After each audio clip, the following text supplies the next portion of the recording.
하나님의 말씀은 창세기 46장 1절에서 27절입니다. 창세기 46장 1절. 이스라엘이 모든 소유를 이끌고 떠나 브엘세바에 이르러 그의 아버지 이삭의 하나님께 희생제사를 드리니. 그 밤에 하나님이 이상 중에 이스라엘에게 나타나 이르시되 야곱아 야곱아 하시는지라. 야곱이 이르되 내가 여기 있나이다 하네. 하나님이 이르시되 나는 하나님이라. 내 아버지의 하나님이니 애굽으로 내려가기를 두려워하지 말라. 내가 거기서 너로 큰 민족을 이루게 하리라. 내가 너와 함께 애굽으로 내려가겠고 반드시 너를 인도하여 다시 올라올 것이며 요셉이 그의 손으로 내 눈을 감기리라 하셨더라. 야곱이 브엘세바에서 떠날새 이스라엘의 아들들이 바로가 그를 태우려고 보낸 수레에 자기들의 아버지 야곱과 자기들의 처자들을 태우고 그들의 가축과 가나안 땅에서 얻은 재물을 이끌었으며 야곱과 그의 자손들이 다 함께 애굽으로 갔더라. 이와 같이 야곱이 그 아들들과 손자들과 딸들과 손녀들 곧 그의 모든 자손을 데리고 애굽으로 갔더라. 애굽으로 내려간 이스라엘 가족의 이름은 이러하니라. 야곱과 그의 아들들 곧 야곱의 맏아들 르우벤과 르우벤의 아들 한옥과 발루와 헤스론과 갈미요. 시몬의 아들은 여무엘과 야민과 오학과 야긴과 스할과 가나안 여인의 아들 사울이요. 레이의 아들은 게르손과 그핫과 므라리요. 유다의 아들 곧 엘과 오난과 셀라와 베레스와 세라니. 엘과 오난은 가나안 땅에서 죽었고 베레스의 아들은 헤스론과 하물이요. 이사갈의 아들은 돌라와 부아와 엽과 시므론이요.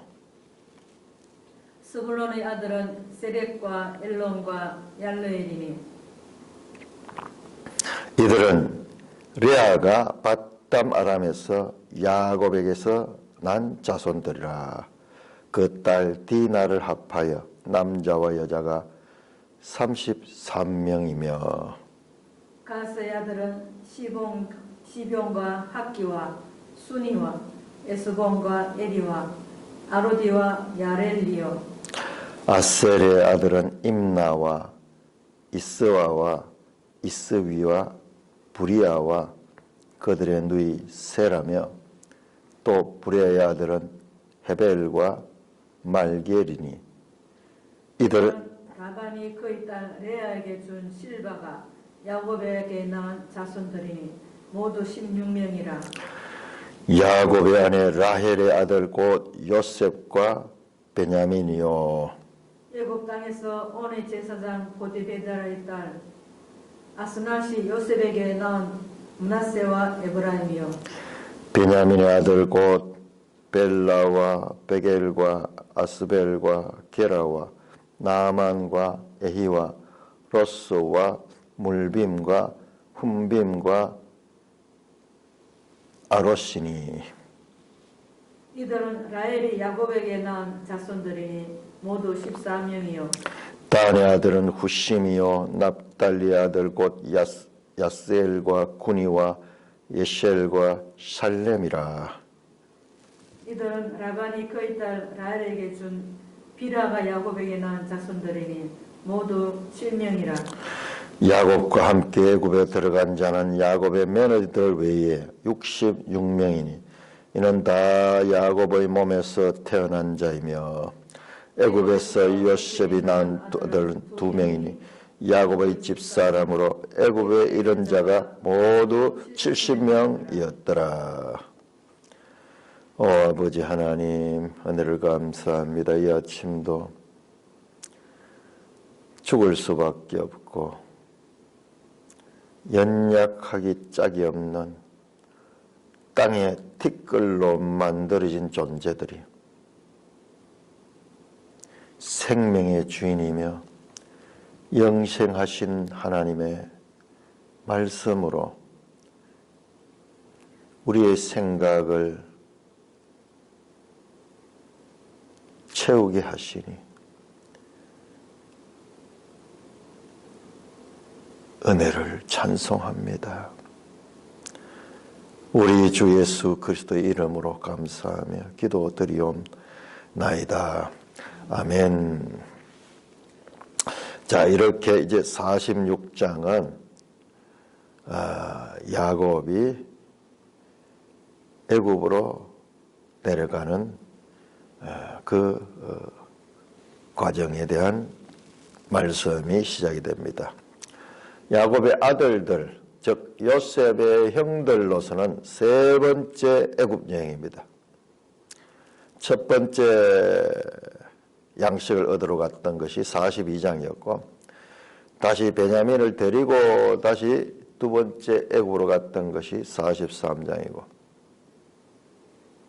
지금까지는 양식을 얻으러 애굽으로 내려갔지만 이번 세 번째 여행, 이 세 번째 여행은 요셉의 공식 초청을 받아서 애굽 바로의 공식 초청을 받아서 온 가족이 애굽으로 이주하러 갑니다. 뿐만 아니라 오늘 이 본문 2절에 보면은 야곱에게 하나님께서 직접 계시하는 내용이 나옵니다. 그 밤에 하나님이 이상 중에 나타나서 야곱아, 야곱아, 오랜만에 나오죠. 이 족장 시대는 하나님의 직접 계시가 여러 번 있었는데 그 요셉 스토리로 접어들고부터는 이야기가 여기 유일하게 나오고 마지막으로 나옵니다. 아브라함과 이삭과 야곱의 하나님, 직접 계시하던 하나님이 창세기 전체에서 마지막 나오는 부분이 오늘 본문이기도 합니다.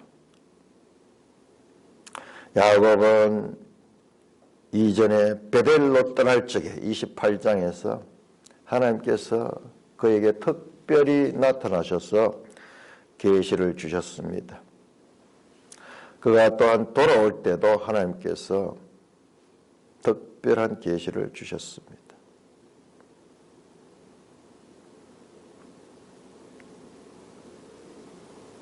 그러나 그의 나이 지금 130세인데요. 수십 년 만에 다시 하나님이 그에게 나타났습니다. 본문을 살펴보겠습니다. 이스라엘이 모든 소유를 이끌고 떠나 브엘세바에 이르렀다. 자, 우리 지도 한번 볼까요? 113쪽 지도를 보시오. 113쪽.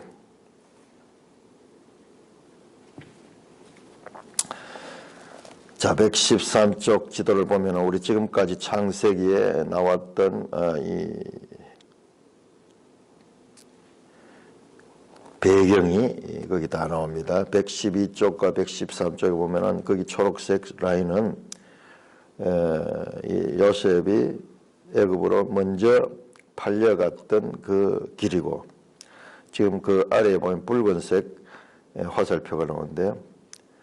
자, 이것이 이제 야곱이 애굽으로 가는 그 길입니다. 그 길입니다. 113쪽에 나오는 거기에 보라색 실선 또는 점선은 실선은 저 하란에서부터 내려오던 야곱이 노선이고 애굽 요단 동쪽을 건너서 그렇게 들어와서 세겜에 있다가 다시 거기에서 사고가 일어나고 베델로 내려왔죠. 그러다가 그들은 지금 현재 헤브론에 머물고 있었던 것 같습니다. 정확한 장소가 지금 잘 안 나오는데 아마 헤브론에 머물러 있었던 것 같아요. 이 헤브론은 아브라함 때에 이 땅을 구입한 그와 같은 막벨라 굴이 있는 곳이죠. 그 조상들의 묘소가 있는 곳에 머물러 있었던 것 같아요. 그러면 성경은요, 우리의 시신을 중요시합니다. 막벨라 굴에 야곱이 묻혀야 돼요. 거기에는 그 할아버지 아브라함이 묻혀 있고, 그리고 사라도 묻혀 있는 곳입니다. 그리고 그의 아버지 이삭도 그게 묻힌 곳이에요. 그래서 성경은 무덤을 소홀하게 다루지 않습니다. 시신을 그냥 길에서 매장되지 못하고 죽은 시신을 저주받았다고 말하거든요. 죽으니까는 뭐 아무것도 아니다. 우리 기독교는 내세가 새로운 생명이 있으면 우리 육신은 아무것도 아니다. 그거 아니잖아요. 육신 아주 강조하잖아요. 육신이 아주 중요하잖아요. 육신이 사람이 죽고 난 뒤에 시신도 소홀히 다루고 있지 않다는 것은 오늘날 갑자기 지금 이 수년 만에 십수년 만에 갑자기 모든 것을 다 화장을 해버려. 화장을. 지금 내가 최근에 매장하는 걸 한 번도 못 봤어요. 마치 당연한 듯이 인류가 수천 년 동안 이어오던 그 매장의 관습이 갑자기 오늘날 왜 사라지는지 모르겠어요. 무슨 성경적인 근거가 있는 것도 아니고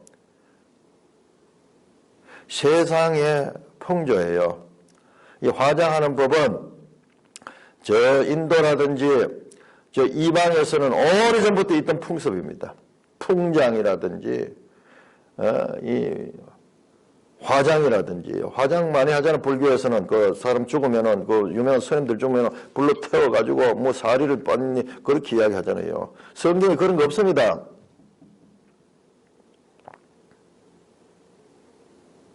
오늘날 편리주의와 그리고 세상의 풍조에 그리스도인들이 너무나 쉽게 성경적 가치관을 잃어버리고 휩쓸려 가고 있지 아니한가? 우리가 다시 생각해 봐야 됩니다. 자, 그래서 아마 헤브론에 있었던 것 같아요. 그래서 지금 오늘 장면을 보면 이스라엘이 모든 소유를 이끌고 떠나 브엘세바에 이르렀다. 자, 브엘세바는 이 가장 남쪽이죠. 가나안 땅의 가장 남단 끝이 브엘세바입니다. 그래서 제일 북쪽 끝은 단, 남쪽 끝은 브엘세바. 그래서 단에서 브엘세바까지, 우러치면 백두에서 할라까지 그렇게 말하듯이 가나안의 가장 남단 끝인 브엘세바. 이제 브엘세바를 지나면은 이제 애국 땅으로 이제 들어가게 되는 장면입니다. 그러니까 일단 헤브론에서 브엘세까지 내려왔어요. 내려와서 이제 거기에서 머뭇거리고 있습니다.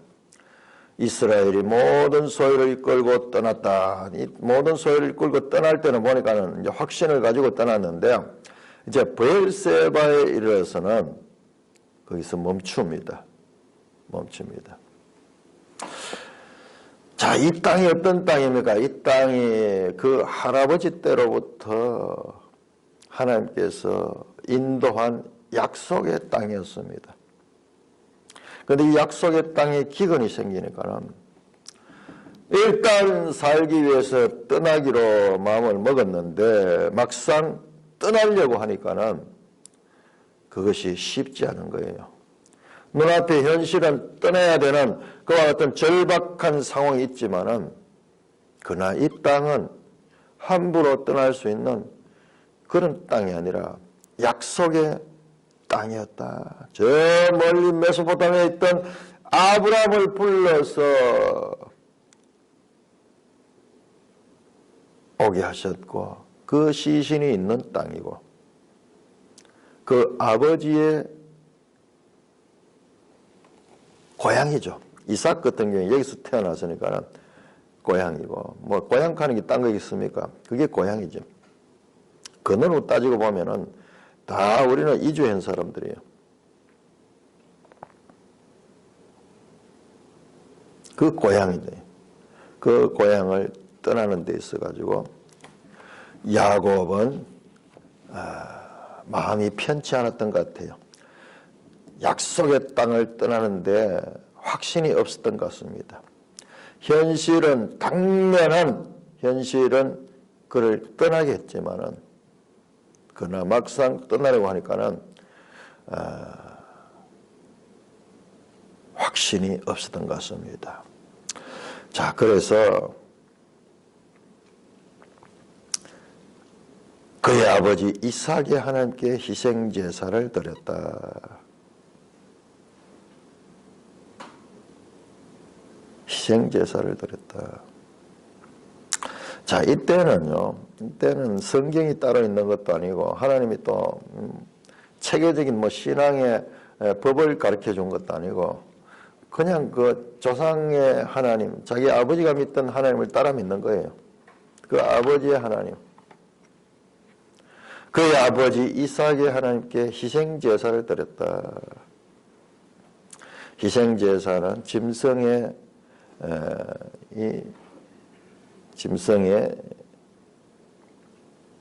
짐승을 잡아서 드리는 그와 같은 피가 있는 제사입니다. 성막이 생기기 전에, 성막이 있기 전에 제단에서 희생제사를 드렸습니다. 브엘세바에서. 그날 밤에 하나님이 이상 중에 이스라엘에게 나타났다. 자, 우리가 지금 마지막으로 가면서 계속 야곱의 호칭에 대해서 관심을 가지고 가야 돼요. 자, 2절에 보니까 하나님이 이상 중에 이스라엘에 나타났다. 그러면서 야곱아 야곱아 하는지라 야곱이 이르되 내게 여인나라. 자, 이 창세기를 기록한 저자는요, 야곱이 이스라엘이라는 것을 명확히 알고 있습니다. 헷갈리는 게 아니에요. 때로는 이스라엘 하기도 하고 때로는 야곱이라고 하기도 하는데 실감이 나죠. 하나님이 그를 부를 때는 야곱아 야곱아 불렀는 거예요. 이상 중에 이스라엘이 나타나서 야곱아 야곱아 두 번 반복해서 불렀습니다. 야곱이 내가 여기 있나이다. 야곱은 여러 번 하나님의 직접적인 이와 같은 현현 또한 하나님의 음성을 들었던 적이 있죠. 내가 여기 있습니다. Here I am. 야곱아 부릅니다. 하나님이 이렇게 야곱을 찾아온 것은 28장에 그가 베델에서 저 가족을 떠나서 저 하란으로 가는 길 그 베델에서 나타나신 그 하나님,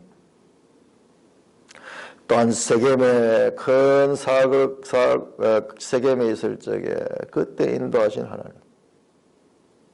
그리고 다시 베델로 돌아왔을 때 그 하나님이 말씀하셨던 그 하나님이 나타나셨습니다. 하나님이 이르시되 나는 하나님이라. 내 아버지의 하나님이니 애굽으로 내려가기를 두려워하지 말라. 그러니까 보면 우리가 야곱의 마음을 알 수 있잖아요. 1절에 야곱의 마음이 어떤가? 애굽으로 내려가는데 두려움이 있어요. 참으로 그 사랑하는 아들이 거기 성공해 있고 그리고 그 아들을 만나고자 하는 그 기쁨에 들떠 있지만 한편으로는 이 땅을 떠나는 것이 하나님과의 관계에서 그리고 그 약속의 땅을 함부로 떠난다는 것에 있어서 마음에 눌림이 있었던 것 같아요. 두려워했던 것 같아요. 애굽으로 내려가기를 두려워하지 말라. 내가 거기서 너로 큰 민족을 이루게 하라. 큰 민족.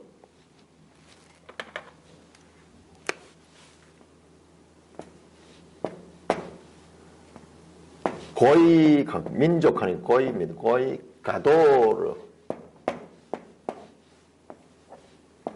가도르 하면 크다. 크다. 고이 가도로. 민족. 큰 민족. 히브리어는 이렇게 나 반대는 큰 고이 가도로. 자, 하나님의 계획. 하나님의 계획. 지금 현재는 아무것도 보이지 않지만 하나님은 야곱을 통하여서 거기에서 큰 민족을 이루게 하리라. 그렇게 말씀합니다. 자, 이 약속은 그의 할아버지 아브라함에게 한 약속입니다. 네 후손이 하늘의 별 같고 바다의 모래같이 많아질 것이다. 자, 우리 한번 찾아보겠습니다. 창세기 15장 13절. 그리고 애굽에 대한 약속도 아브라함과는 아무 상관이 없을 때도 애굽에 대한 약속을 줬습니다. 15장 13절에서 아브라함에게 하는 말씀하십니다. 여호와께서 아브라함에게 이르시되 너는 반드시 알라. 네 자손이 이방에서 객이 되어 그들을 섬기었고 그들이 400년 동안 네 자손을 괴롭히니 그들이 섬기는 나라를 내가 징벌할지며 그 후에 내 자손이 큰 재물을 이끌고 나오리라. 13절에 보니까 네 자손이 이방에서 객이 되겠고 그리고 다시 이 가나안 땅으로 돌아오게 된다. 그 약속이 야곱에게도 반복됩니다. 17장 20절 이스마엘에 대하여 내가 내 말을 들으니 내가 그로 복을 주어 그로 크게 생육하고 번성하게 할지라. 그가 12두려는 그가 큰 나라가 되게 하리니와. 이스마엘에 대한 약속도 큰 나라가 되게 하는 것입니다. 18장 18절 아브라함은 강대한 나라가 되고 천하 만민은 그로 말미암아 복을 받게 될 것이 아니냐. 21장 18절 일어나 아이를 일으켜 내 손으로 붙들라. 그가 큰 민족을 이루게 하리라 하시니라. 이건 하갈에 대한 그 기사니. 하나님은 지금 이 백성들을 통하여서 큰 민족을 이루게 하는 큰 민족을.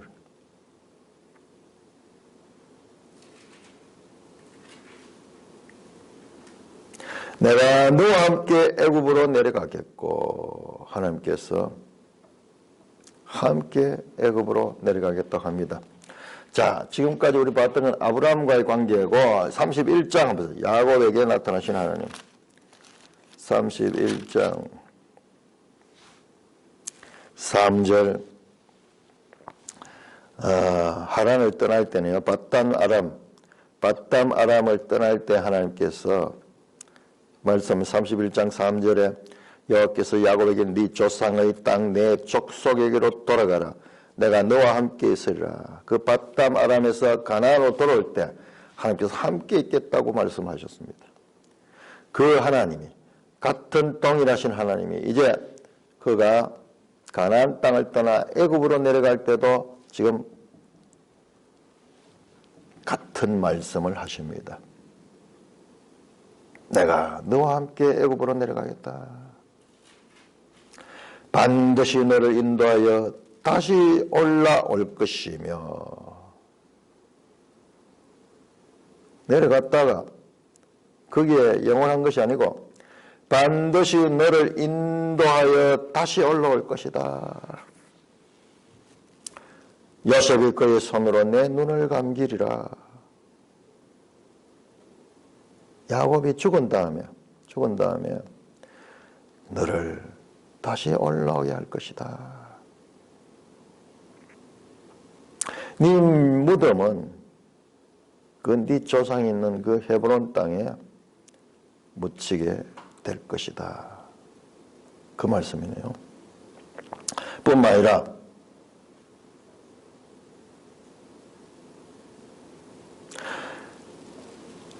1차적으로 너를 인도하여 다시 올라온다는 말씀은 야곱을 데려온다는 말씀이며,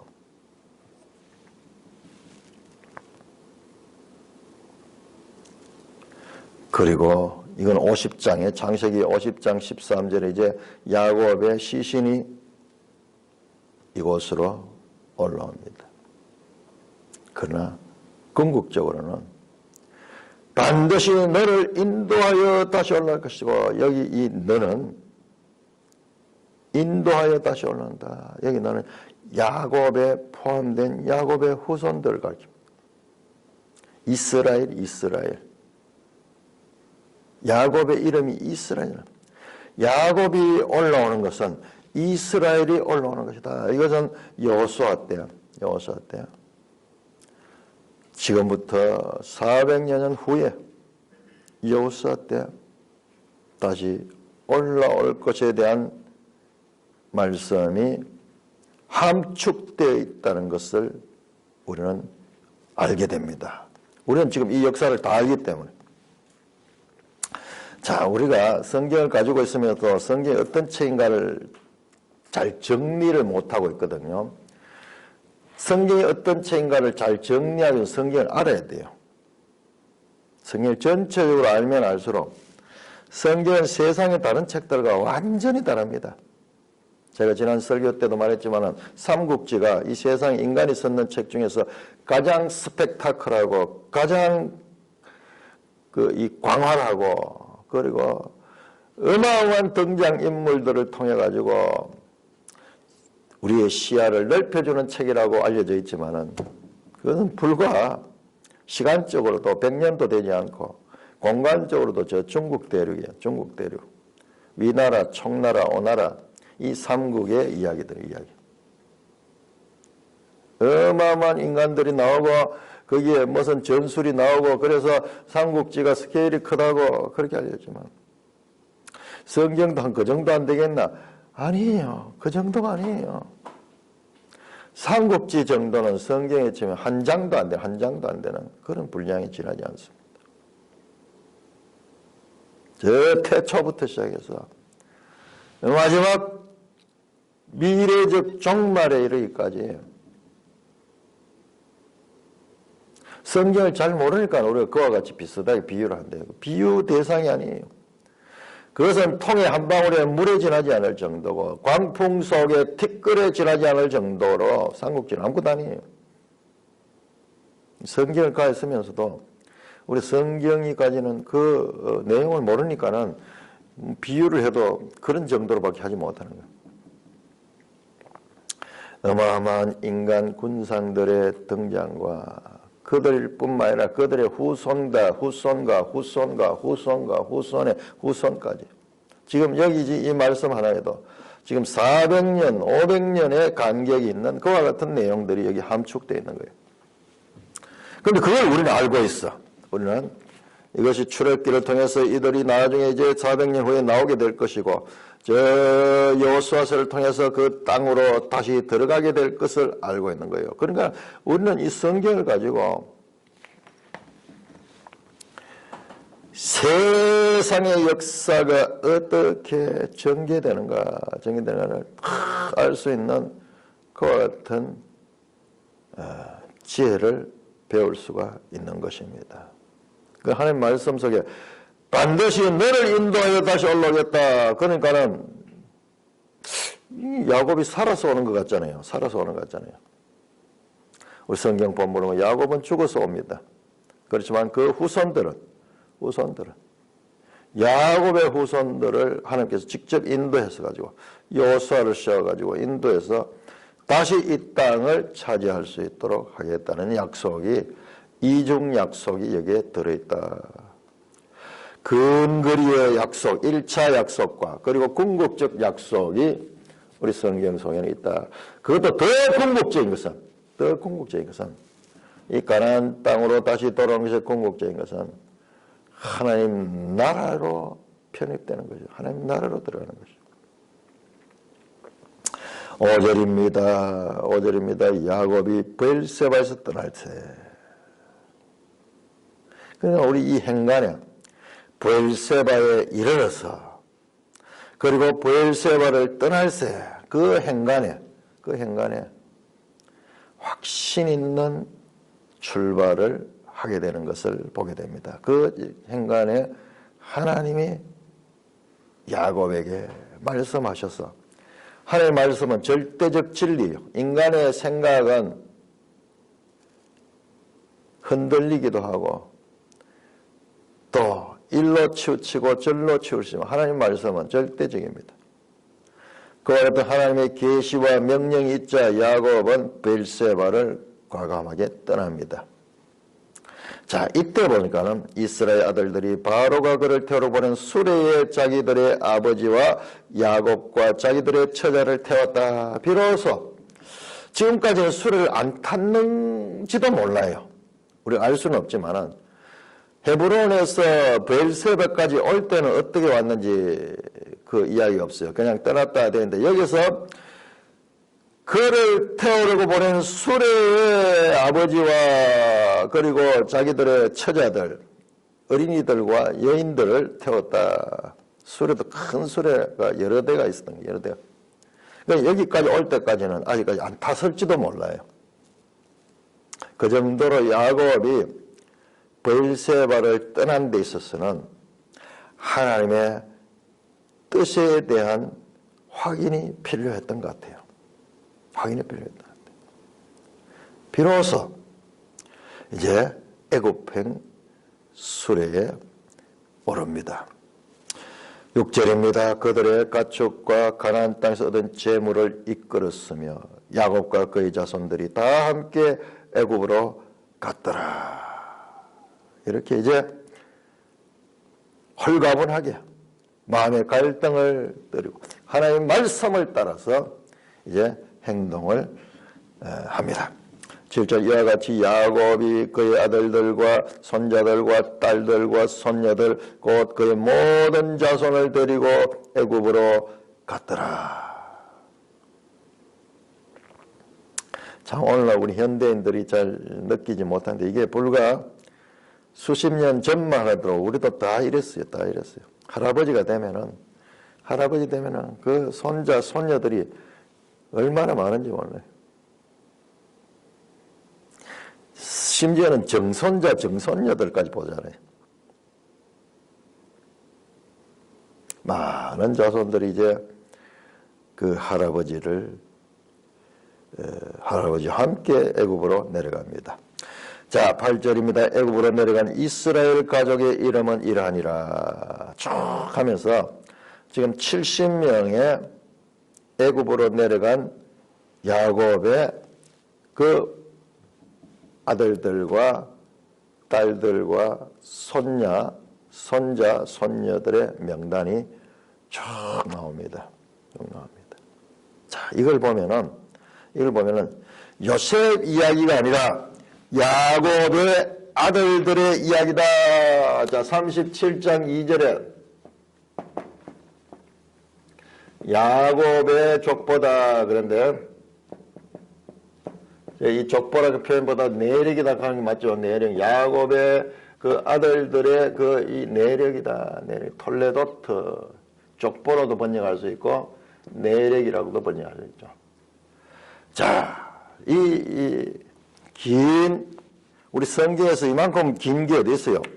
10장이 넘는 분량의 내용이 요셉 이야기로 나오는데 그것은 요셉 이야기가 아니라 궁극적으로는 요셉도 야곱의 아들이고 그 다음에 야곱의 아들들에 관한 이야기가 하는 것을 우리가 다시 한번 확인할 수 있습니다. 37장 2절에 야곱의 족보는 이러하니라 이 말씀이 나오고는 그 다음에는 뭐 요셉 이야기만 쭉 나왔기 때문에 이걸 요셉 이야기라고 볼 수 있는데 그렇게 분류를 하는데 그게 아니 요셉 이야기도 야곱의 내력에 관한 이야기에 포함되고 이 이야기는 궁극적으로는 출애굽기로 연결되는 그래서 우리가 성경을 볼 적에 하나님의 관점에서 볼 수 있는 이런 생각의 근육을 발전시켜야 돼요. 그게 바른 성경 읽기예요. 지금 하나님의 말씀이거든요. 하나님의 뜻을 나타내는 거거든요. 그런데 우리는 여기에서 사람들 이야기 나오고 사람들의 관계 어떻게 하면 성공하느냐, 어떻게 하면은 우리가 여기서 삶의 교훈을 얻느냐 이런 내용들은 부수적인 거예요. 보너스로 오는 거지. 그게 주가 아닙니다. 그런데 우리가 많은 경우 설교자들이 설교할 적에 하나님의 관점보다는 사람의 관점에다가 놓고 설교하니까 뭐냐? 성경을 모르는 거예요. 성경을 모르는 거예요. 성경이 지금 말씀하고자 하는 것은 그것이 아니에요. 성경이 말씀하고자 하는 그 하나님의 뜻을 따라서 성경을 읽을 적에 우리가 바르게 알 수 있고 하나님을 알 수 있고 우리의 신앙이 무엇인가도 알 수 있는데 그런 부분이 흐릿해 버리니까는 성령으로 시작했다가 육체로 마치듯이 우리가 항상 이런 구속사적인 관점을 놓치지 않는 이와 같은 개혁주의적인 이와 같은 성경 읽기를 훈련을 해야 되는 거예요. 자, 그래서 이스라엘의 가족의 이름을 쫙 나열합니다. 자, 여기에 보면 이 복잡한 내용이 나오지만 딱 정리할 수 있는 것이요. 8절에서 15절까지 15절 보시면 15절은 레아가 밧담 안에서 나온 야곱의 자손들이다. 그 다음에 18절 보면 실바가 야곱에서 나온 자손이다. 그 다음에 22절은 라헬이 야곱에서 나온 자손이다. 25절에 빌하가 야곱에서 나온 자손들이다. 순서가 먼저 레아와 야곱과의 관계에서 태어난 사람들의 명단이 쭉 나옵니다. 르벤, 시몬, 레위, 유다, 그리고 이사갈, 스볼론. 나중에 낳은 아들이 레아가 낳은 아들이 이사갈과 스볼론입니다. 자, 이들의 수가 15절 끝에 보니까는 남자와 여자가 33명이다. 그런데 아들들이 압도적으로 많아요. 아니 왜 성경에 이렇게 했을까? 여자들은 계산을 하지 않아서 그런가? 아니에요. 계산했습니다.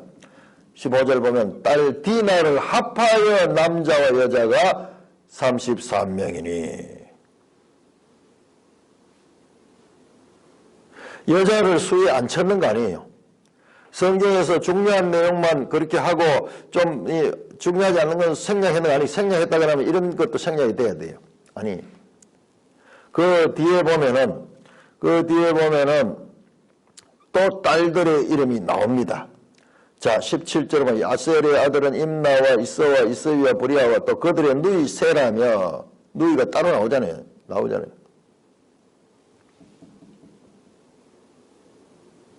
그래서 절대적으로 압도적 다수로 남자가 많았다는 것을 볼 수 있습니다.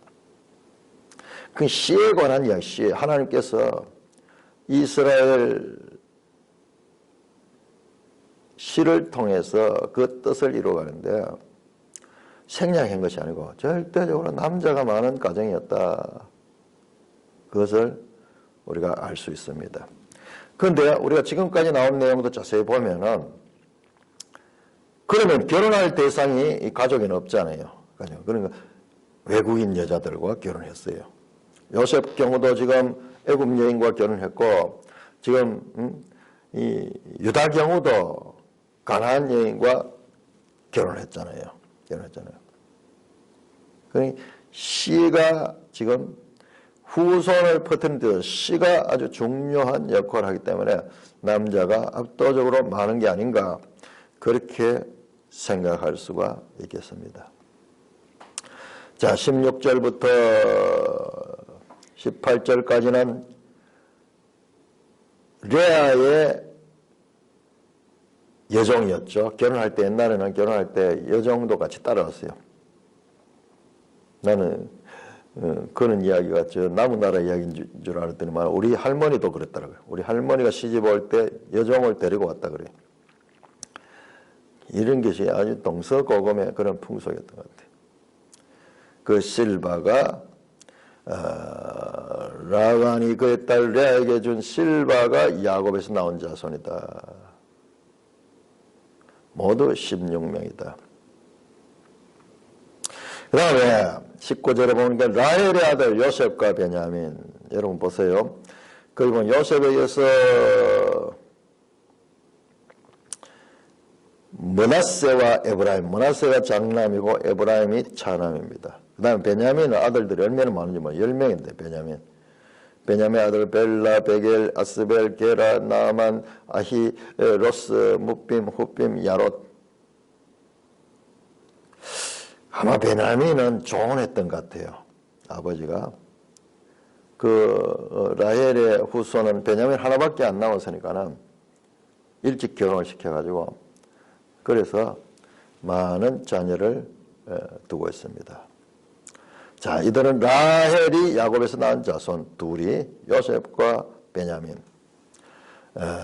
모두 14명이고 그 다음에 마지막으로 빌하 라헬의 여종으로 따라온 빌하가 낳은 사람이 단의 아들 후심 납달리의 아들 이렇게 해서 7명이고 모두 제가 합쳐보니까는 70명이 70명.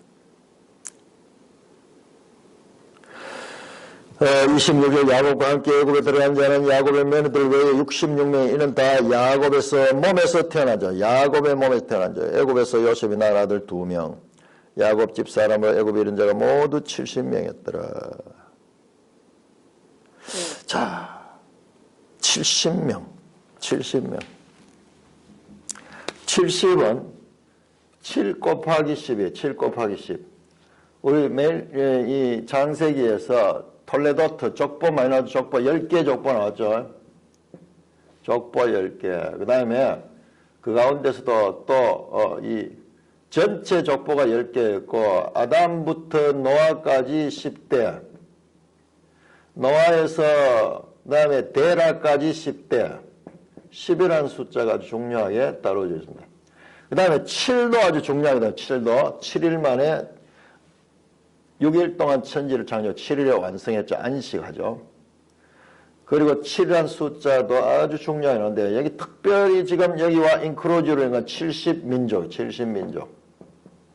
70민족이 어디 나오냐? 창세기 10장, 10장.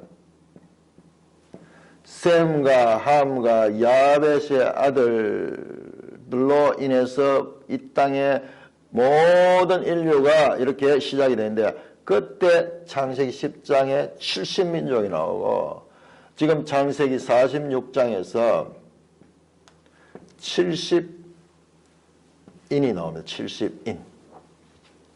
이것도 하나의 인크루즈예요.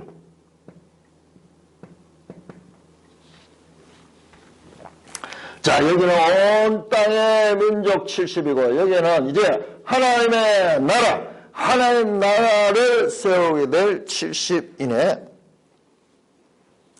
명단이 지금 기록되고 있는 것을 우리가 알 수가 있습니다. 자, 우리 신명기 32장 한번 신명기 32장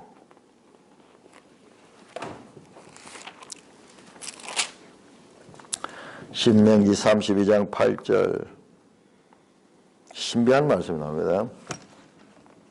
자, 우리가 이렇게 크게 보니까는 지금 이 말씀을 이해하는 게 이 신비한 말씀 32장 8절에 지극히 높으신 자가 민족들에게 기업을 주실 때에 인종을 나누실 때에 이스라엘 자손의 수요대로 백성들의 경계를 정하셨도다. 무슨 말씀이에요? 인종을 나눌 때, 민족들에게 기업을 줄 때, 이게 처음 창세기 10장이잖아요. 이 민족들이 거기서 나오거든요. 온 세상의 민족이 출발이거든요. 그때 어떻게 했느냐?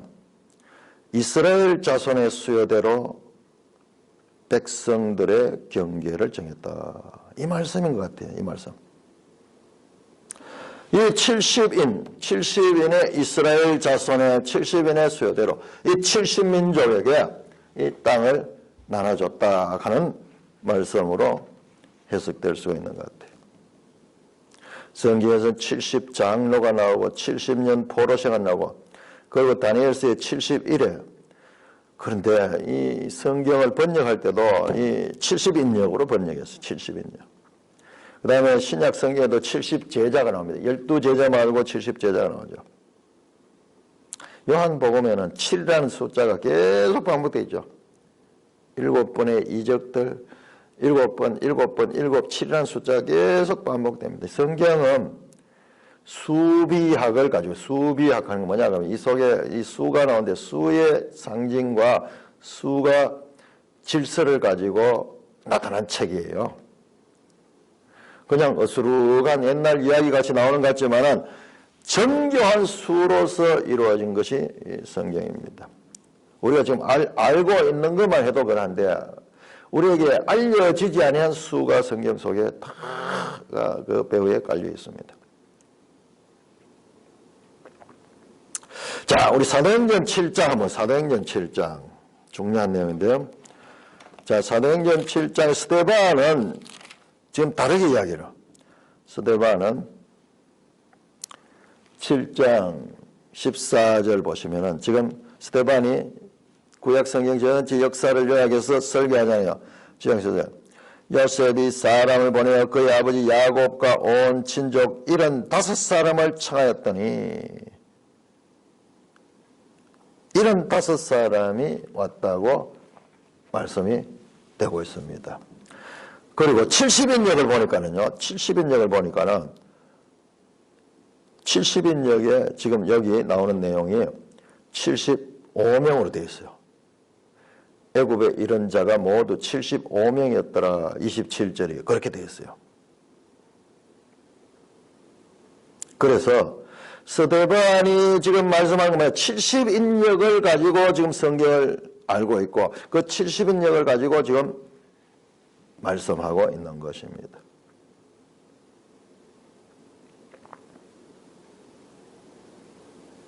이런 차이점은 참 아주 특별한 그런 차이인데 이제 결과적으로 보면은 70이라는 수에다가 맞추는 그런 경향을 가지고 있는 것을 볼 수 있습니다. 정확한 사실적인 숫자보다도 그 숫자의 상징성에 또 무게를 두고 있는 그와 같은 것으로도 볼 수가 있습니다. 아마도 거기에 대한 이 성경의 이 차이를 성경학자들은요, 이 에브라임 므낫세가 낳은 아들 5명이 더 포함이 돼서 75명이다. 그렇게 한다고 말하기도 합니다. 그런데 이 70이라는 수를 강조했다. 우리 앞에서 봤을 때 10개의 족보들 나오죠. 그 다음에 10대 족보들. 이것도 보면 자세히 연구해 보면 이게 10대 아니에요. 압축했어요. 10대로 일부러 맞춰왔어요. 그래서 성경은 역사적 사실만 기록한 것이 아니라 역사적 사실을 기록하면서도 하나님의 신학적이고 신비적인 그와 같은 하나님의 이 간섭이 있다는 것도 알면은 우리 성경을 더 바르게 이해할 수가 있습니다. 이렇게 하나님께서 야곱의 가족들을 이끌어 가시는데 그 이야기 배후에는 하나님이 큰 민족을 이루시려는 하나님의 큰 그림, 아브라함에게 약속하신 그 약속이 지금 성취되어 가고 있다는 것을 알 수가 있습니다. 찬송가 570절입니다.